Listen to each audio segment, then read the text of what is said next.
এই বিল্ডিং থেকে ওকে ফেলে দেওয়ার হুমকিও দেয়। তোকে আমি শেষ একটা কাজ করতে দিয়েছিলাম, তুই সেটাও করলি না, আমার কথা তুই অমান্য করলি। তোর এত বড় সাহস! এখন যদি আমি এখান থেকে প্রীতিকে ফেলে দিই তাহলে ওর মারা যেতে সর্বোচ্চ 30 সেকেন্ড সময় লাগবে।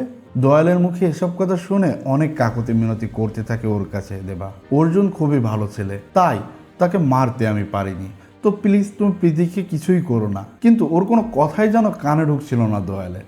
আর সে প্রীতিকে সেখান থেকে ফেলে দিয়েই তারপর যেন দম নেবে, ঠিক তখনই কেন যেন দেবার কণ্ঠস্বর চেঞ্জ হয়ে যায়। একটু আগেও ওর কথার মধ্যে মিশেছিল ভয়, কিন্তু এখন ওর কণ্ঠে শোনা যাচ্ছিল সাহসে ভরা। তুই প্রীতিকে মারতে চাস, কিন্তু তুই এটা করতে পারবি না। ওর মুখে এমন কথা শুনে শক খেয়ে যায় দয়াল, আর বলে, তোর তো ভয় পাওয়ার কথা, কিন্তু তুই এত সাহস কোথা থেকে পেলি? তখন দেবা বলে, জানতে চাস তুই?